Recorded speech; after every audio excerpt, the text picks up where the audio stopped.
Shalom jemaat Tuhan, kita berjumpa kembali dalam Bible Study Perjanjian Lama. Saya harap semuanya masih tetap semangat, tetap bersuka cita belajar firman Tuhan.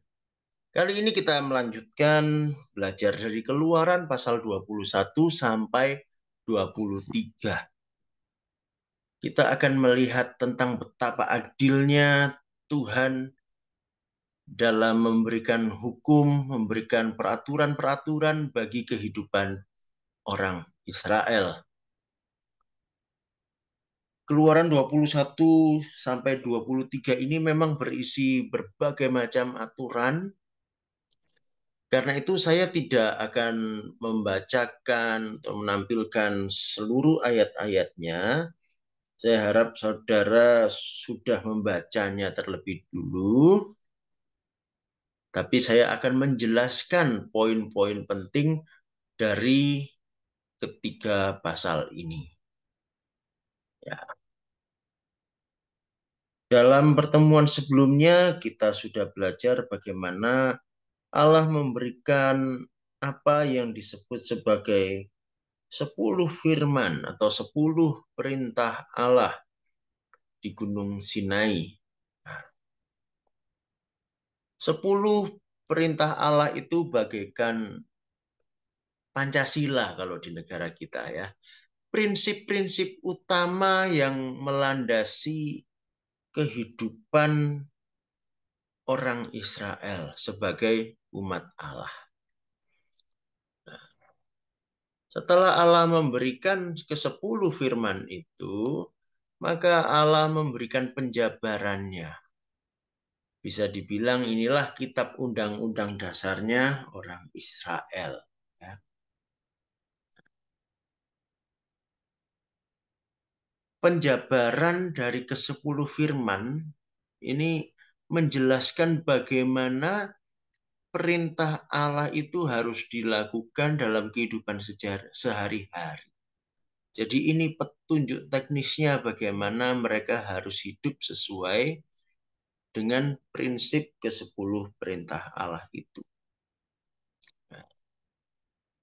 Dan ini adalah perwujudan keadilan Allah dalam hidup umat Israel.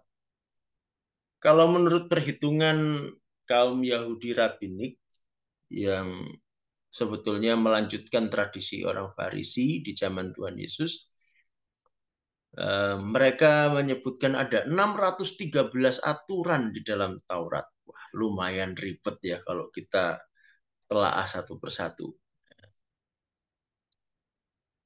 Berbagai macam aturan yang akan kita pelajari hari ini dalam Keluaran 21 sampai 23 itu harus dipahami dalam konteks keadaan sosial budaya masyarakat masa itu. Hukum ini bukan hukum yang mati, tetapi hukum yang hidup. Ya, kalau kita lihat di Israel sekarang, apakah hukumnya semua masih berlaku persis seperti yang tertulis di kitab Taurat? Pelaksanaan secara teknis tidak persis sama. Walaupun prinsipnya masih sama. Tetapi karena kondisi kehidupan zaman modern ini berbeda dengan zaman itu, maka pelaksanaannya secara teknis juga berubah. Walaupun sekali lagi nilainya tetap, prinsip-prinsip keadilannya tetap. Ya. Nah, jadi jangan dipahami secara sempit. Saya akan mulai menjelaskan poin-poin penting dalam Keluaran 21 sampai 23. Yang pertama tentang orang tua.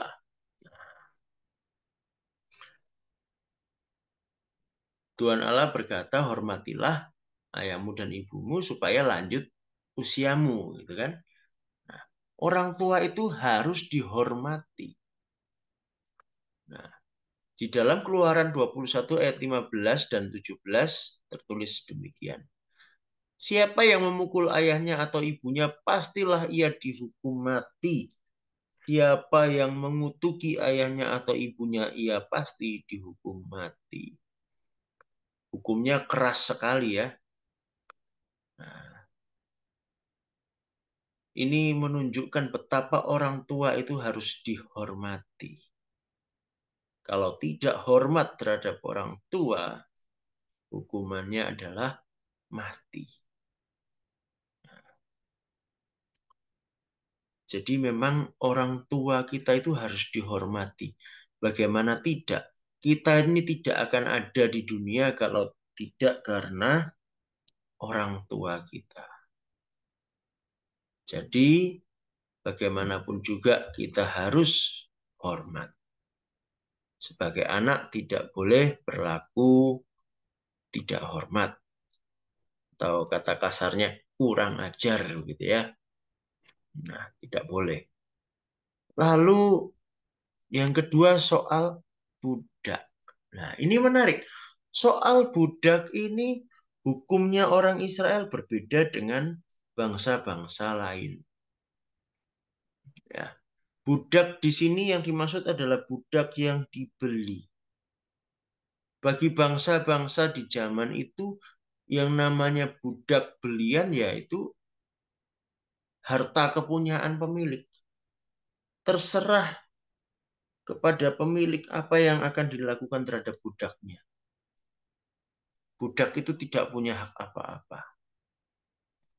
Tetapi berbeda dengan hukum yang diberlakukan Tuhan bagi orang Israel. Karena pada dasarnya Tuhan itu tidak senang melihat perbudakan. Tuhan senang melihat orang merdeka. Karena itu, bagi orang Israel berlaku hukum tidak selamanya seorang budak akan tetap menjadi budak. Dikatakan dia akan bekerja selama 6 tahun, lalu pada tahun ke-7, budak itu harus dibebaskan menjadi orang merdeka. Kecuali, nah ada pengecualiannya yaitu kalau budak itu memang tidak mau untuk merdeka, dia ingin mengabdi kepada tuannya, mungkin dia merasa tuannya begitu baik terhadap dia, maka dia memutuskan untuk tetap mengabdi kepada tuannya. Itu diperbolehkan. Lalu budak itu kesejahteraannya itu dijamin. Ya. Jadi tidak boleh sebagai seorang tuan memperlakukan budak dengan semena-mena. Ya. Haknya dijamin, bahkan budak perempuan pun haknya dijamin. Bahkan contohnya salah satu, kalau budak perempuan diberikan untuk menjadi istri anaknya, maka budak perempuan itu harus diperlakukan sebagai anak. Sebagaimana anak perempuan diperlakukan. Ya. Lalu seperti yang tadi saya katakan, kalau dalam bangsa-bangsa yang lain, budak itu diperlakukan bagaimanapun juga terserah tuannya. Di mata Tuhan tidak demikian. Contohnya, kalau seorang budak dipukul oleh tuannya sampai cacat matanya atau sampai tanggal giginya, satu gigi saja lepas, maka budak itu harus dilepaskan, harus dibebaskan.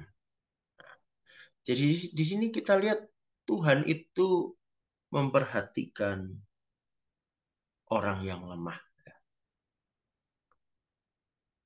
Bahkan bisa dibilang di mata Tuhan itu budak itu setara dengan tuannya, punya hak ya, yang dibela oleh Tuhan. Kita lanjutkan orang asing dan kaum yang lemah. Ya, budak saja diperhatikan oleh Tuhan. Bagaimana dengan orang asing, dengan golongan orang-orang yang miskin, para janda, mereka pun diperhatikan oleh Tuhan. Tuhan Allah berkata kepada orang Israel, kalian dulu itu orang asing. Kalian pun dulu adalah orang yang lemah. Sekarang kalian bebas. maka kalian harus ingat bagaimana rasanya jadi orang asing, bagaimana rasanya jadi orang yang lemah. Maka bertindaklah baik, jangan menindas, jangan menekan orang asing, orang miskin,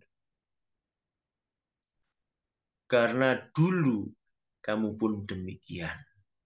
Nah, ini juga berlaku bagi kita. Kita pun dulu adalah orang yang terikat. Kita dulunya adalah budak dosa. Di dalam Kristus kita mendapatkan keselamatan, mendapatkan kebebasan.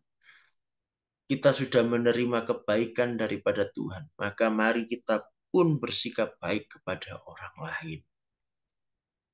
Makanya Tuhan Yesus pun mengajari, kita sudah diampuni, kita pun harus mengampuni. Kalau kita tidak mau mengampuni, maka Bapa kita di surga pun katanya Tuhan Yesus tidak mengampuni kita. Sama prinsipnya seperti apa yang dikatakan Tuhan Allah kepada orang Israel. Jadi hak-hak kaum yang lemah, orang-orang asing itu dibela oleh Allah. Bahkan hari Sabat yang sering kita pahami hanya sekedar sebagai hari peristirahatan, hari beribadah. Ternyata tidak hanya itu. Hari Sabat dan juga apa yang disebut tahun Sabat itu juga merupakan bentuk perhatian bagi kaum yang lemah. Dikatakan di kitab Keluaran ini, ketika hari Sabat, maka budak-budak pun bisa beristirahat. Orang asing pun bisa beristirahat. Bahkan hewan ternak pun bisa beristirahat. Lalu apa yang disebut tahun Sabat itu? Tahun Sabat ini, jadi di tahun ke-7, orang Israel tidak boleh memanen hasil ladangnya. Mengapa begitu? Karena hasil ladang di tahun ke-7 itu dibiarkan tetap di ladang untuk dinikmati oleh orang-orang miskin dan orang asing. Jadi lihat di sini Tuhan begitu memperhatikan orang-orang yang lemah.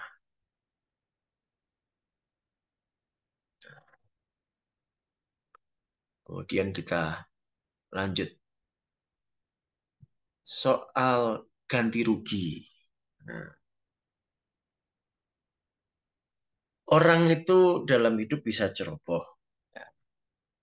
Nanti boleh dibaca di kitab Keluaran 21-23 ini ada beberapa contoh. Misalnya, supaya ada orang yang menggali sumur, tapi kemudian tidak membuat tutup untuk menutup mulut sumur itu.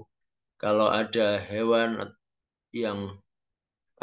ternak tetangganya mungkin nyemplung di sumur, nah dia harus ganti rugi karena kecerobohannya. Atau ada orang menyalakan api, kemudian apinya menyambar ladang milik orang lain, dia harus bertanggung jawab. Ya. Jadi melakukan kecerobohan harus bertanggung jawab, mengganti kerugiannya. Jadi ini mengajarkan kita hidup itu harus waspada, harus berhati-hati, harus memperhatikan. Jangan sampai kita merugikan orang lain. Kemudian ada lagi tentang perkelahian dan pembunuhan. Wah, ini soal tindak kejahatan. Bagaimana sanksinya? Sanksinya diberikan sesuai berat tidaknya tindak kejahatan itu. Ada yang tidak disengaja, ada yang disengaja, ada yang sengaja dengan tipu muslihat. Mungkin kalau sekarang seperti hukum pembunuhan berencana begitu ya. Nah, itu hukumnya berbeda-beda. Nah, jadi Tuhan itu adil dalam memberikan penghakiman.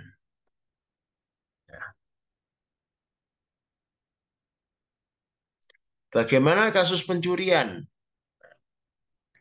Kalau ada orang mencuri, lalu dia kedapatan mencuri, tertangkap, maka pencuri ini harus mengganti barang yang dicuri. Ya. Kemudian bagaimana kalau ada maling yang ditangkap, lalu dalam proses penangkapan dia terpukul lalu mati, terbunuh dalam proses penangkapan. Nah, ini kita harus bayangkan dulu kehidupan di zaman itu bagaimana. Ya, di sini dikatakan kalau penangkapannya itu di malam hari dan pencurinya itu terbunuh, yang membunuh tidak bersalah. Loh, kok bisa begitu? Iya, di malam hari, gelap. Jangan dibayangkan seperti malam hari di kota zaman sekarang. Kalau zaman sekarang di desa aja, malam hari masih lumayan terang. Ya, desa-desa yang masih dekat kota masih dapat listrik, masih terang. Tapi bayangkan di zaman itu, seperti apa gelapnya di malam hari. Jadi dan betapa hebohnya proses penangkapan seorang pencuri gitu ya. Jadi kalau terpukul dan mati yaitu dianggap tidak sengaja dan pembunuh yang melakukannya dianggap tidak bersalah. Bagaimana kalau di siang hari? Nah, kalau di siang hari kan terlihat jelas. Harus lebih berhati-hati. Menangkap pencuri ya nggak boleh sampai dipukul mati. Kalau pencurinya dipukul mati di siang hari, nah yang memukul salah. Tidak boleh itu dilakukan. Jadi Tuhan memberikan aturan-aturan ini juga memperhitungkan keadaan kehidupan umatnya. Tuhan tidak asal memberi aturan.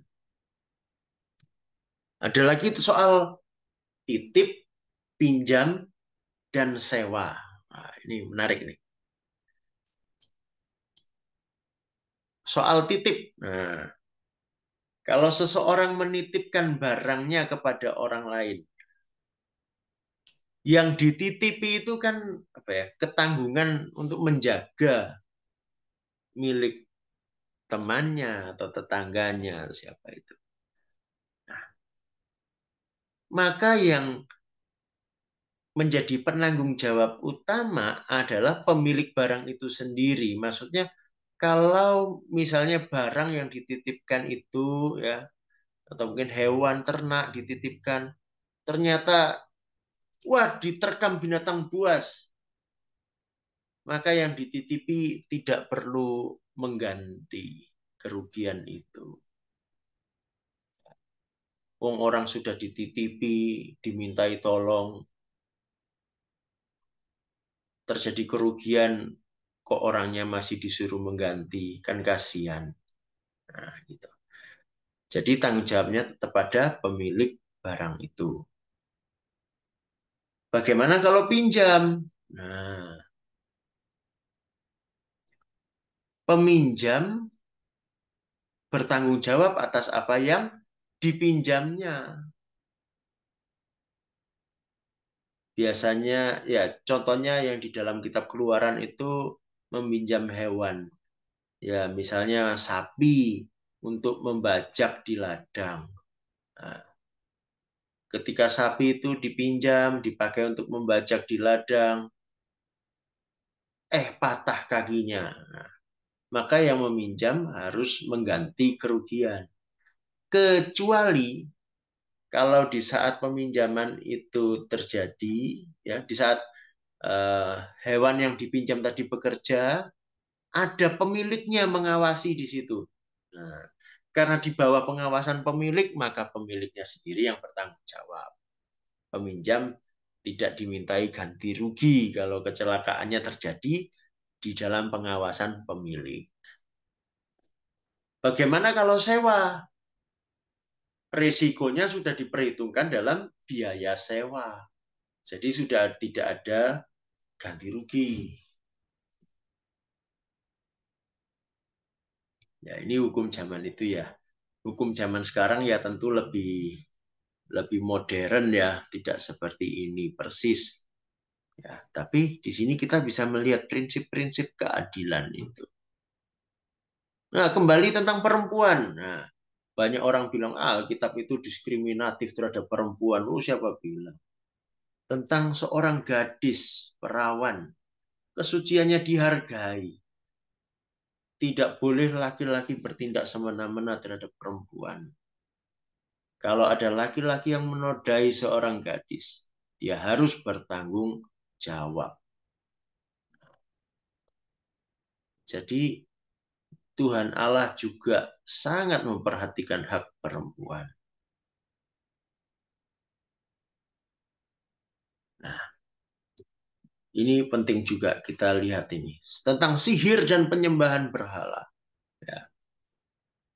Keluaran 22 ayat 18. Seorang ahli sihir perempuan, janganlah engkau biarkan hidup. Hukumnya keras sekali. Sihir dan juga penyembahan berhala itu dilarang keras. Hukumnya mati bagi orang Israel. Nah,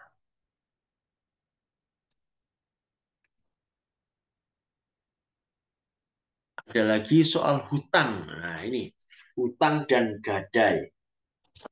Di sini asumsinya yang berhutang itu adalah orang miskin. Ya, Tuhan Allah menyebutkan demikian.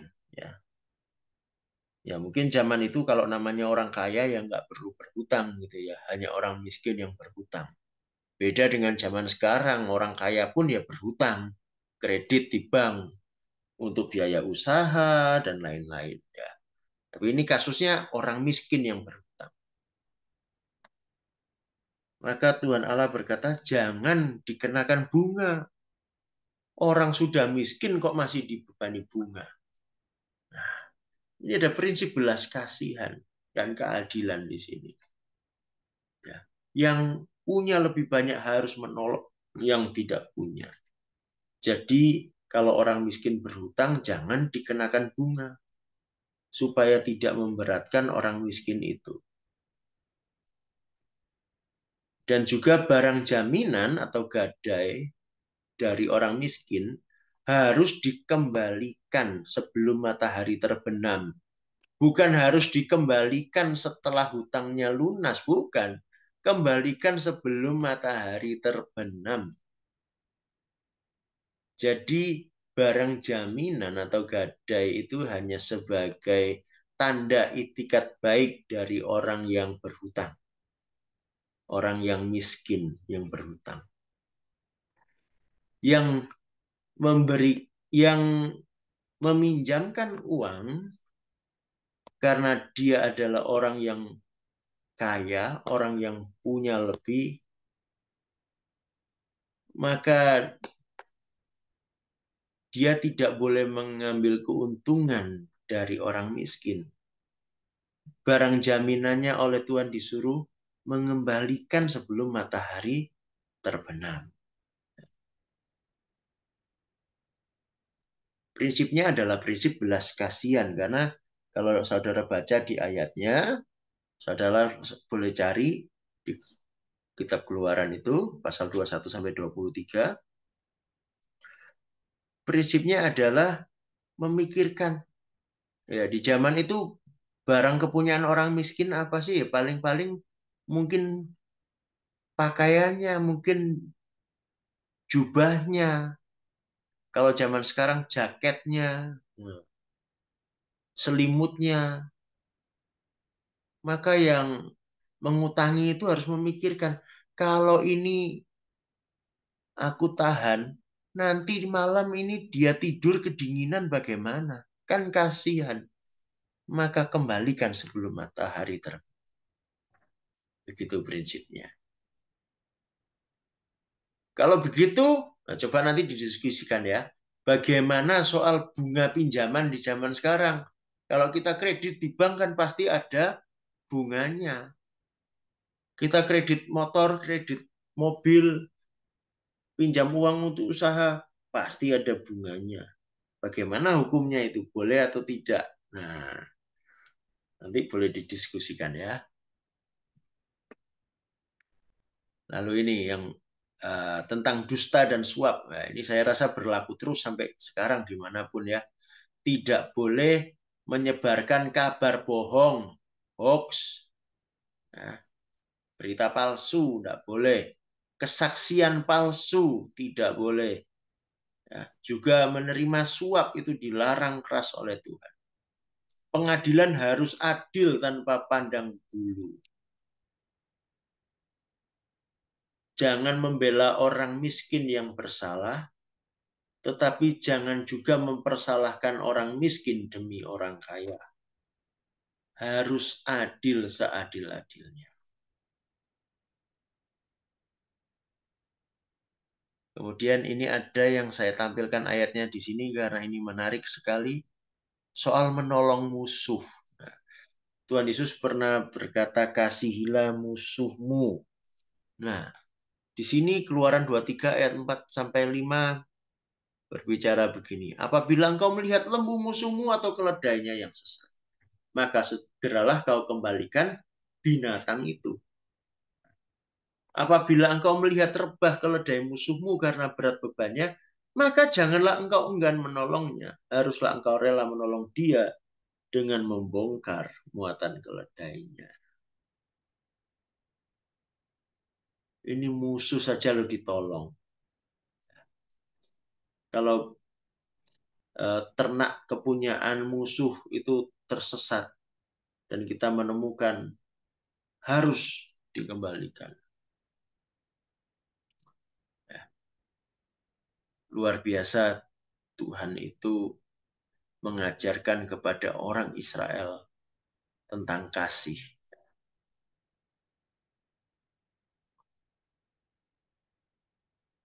Lalu di dalam Keluaran dari pasal 21 sampai 23 ini juga ada disebutkan tentang kewajiban-kewajiban terhadap Tuhan. Persembahan, Tuhan katakan jangan lalaikan persembahan. Berilah persembahan kepada Tuhan. Kemudian soal hari Sabat. Sabat itu diwajibkan oleh Tuhan bagi orang Israel. Dan itu harus dilakukan oleh mereka. Kemudian ada hari-hari raya. Ya. Ada 3 hari raya besar di mana semua laki-laki Israel wajib hadir di bait Allah. Yaitu Pesach, Shavuot, dan Sukot. Pesach itu perayaan Paskah, memperingati keluarnya mereka dari Mesir. Shavuot itu yang disebut Pentakosta dalam Perjanjian Baru. Dan itu adalah perayaan panen di awal tahun. Dan juga dalam tradisi Yahudi, Shavuot ini merayakan turunnya ke-10 firman. Turunnya hukum Taurat kepada orang Israel melalui Musa di Gunung Sinai. Lalu Sukot itu perayaan panen di akhir tahun. Lalu Tuhan Allah juga menyebutkan mereka harus menjadi bangsa yang kudus. Kudus itu artinya khusus, harus berbeda dari bangsa yang lain. Di ayat itu Tuhan Allah menyebutkan salah satunya, jangan memasak daging dalam susu ibunya. Nah, kenapa ada aturan seperti itu? Ini sampai sekarang dilakukan orang Israel, mereka tidak mau makan daging bersama dengan susu. Kenapa? Karena di zaman itu ternyata hasil penemuan para arkeolog menunjukkan ada suku-suku bangsa yang melakukan praktek penyembahan berhala dengan cara memasak daging di dalam susu induknya. Nah, Tuhan Allah membuat perbedaan. Orang Israel harus berbeda, tidak boleh sama dengan bangsa-bangsa di sekitarnya.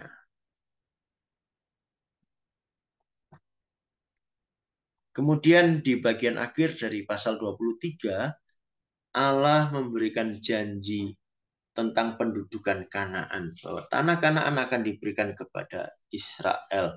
Orang Israel akan menumpas habis penduduk Kanaan. Lah, apakah Allah tidak adil?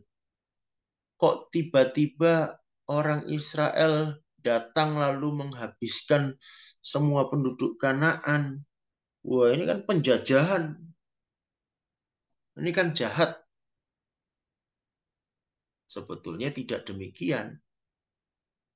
Kalau kita lihat kembali Kejadian 15 ayat 16 ditulis begini, tetapi keturunan yang keempat akan kembali ke sini sebab sebelum itu kedurjanaan orang Amori itu belum genap. Nah, orang Amori itu penduduk Kanaan. Jadi penduduk Kanaan itu orang durjana, orang jahat. Di dalam Keluaran 23 disebutkan mereka itu penyembah-penyembah berhala. Apakah Tuhan tidak memperingatkan mereka? Tuhan itu adil. Tuhan tentu sudah memperingatkan mereka. Ingat, di tanah Kanaan ada Melkisedek. Nah, dan ada orang-orang lain juga tentunya yang takut akan Tuhan. Yang dipakai Tuhan untuk memperingatkan mereka, untuk mengajarkan kepada mereka bagaimana hidup takut akan Tuhan. Tetapi rupanya orang-orang penduduk Kanaan itu memang begitu jahat, mereka tidak mau takut akan Tuhan. Maka sesungguhnya Israel dipakai Tuhan untuk mendatangkan penghukuman bagi penduduk Kanaan. Jadi bukan Allah tidak adil. Lalu soal janji Allah ini disertai juga dengan kewajiban melakukan firman Tuhan. Tuhan berkata, engkau pasti berhasil merebut tanah itu, tetapi lakukan apa yang difirmankan Tuhan. Prinsip ini harus kita pegang sampai sekarang. Kita lebih sering suka memegang janji Tuhan, tetapi kita tidak suka melakukan firman Tuhan. Nah, itu tidak boleh. Jangan hanya menuntut Tuhan untuk melakukan janjinya tanpa kita sendiri melakukan firman Tuhan. Itu tidak akan terjadi. Lalu juga di situ kita bisa melihat Allah bekerja itu dengan strategi yang baik. Tuhan bekerja tidak serampangan.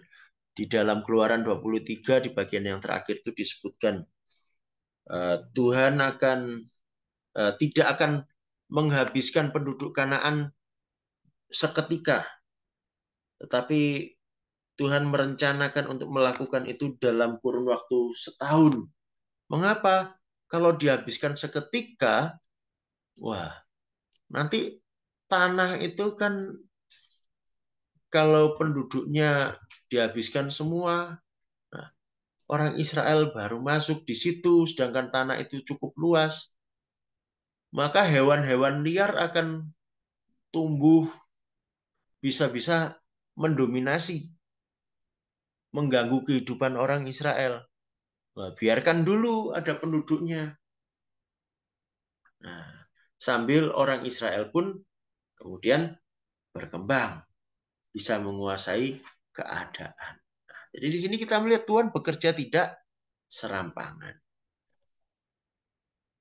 Cuma sering kita maunya cepat-cepat, Tuhan, cepat. Oh, janjimu begini, Tuhan. Kok nggak cepat-cepat dipenuhi? Nah, seringkali kita tidak mengerti ada rencana Tuhan di balik itu semua. Ada rencana Tuhan, ada waktunya Tuhan yang kita tidak mengerti mungkin. Tetapi Tuhan tahu yang terbaik. Baiklah, itu yang saya sampaikan hari ini. Ya, mungkin sedikit membosankan karena bicara aturan ini, itu. Tetapi di sini kita bisa melihat betapa Tuhan Allah itu memperhatikan setiap umatnya. Tuhan memberikan peraturan yang adil, yang penuh kasih, tegas tetapi juga penuh kasih. Nah, kita pun harus belajar untuk seperti itu. Ya, terutama tadi ingat kaum yang lemah, orang yang asing, orang yang miskin. Ingat semuanya diperhatikan Tuhan. Baiklah, itu saja dari saya. Selamat berdiskusi nanti di sesi diskusi. Saya harap semuanya aktif. Kita bisa saling mengasah, saling mengisi, supaya kita semua makin dalam beriman dan berpegang pada kebenaran firman Tuhan. Tuhan Yesus memberkati.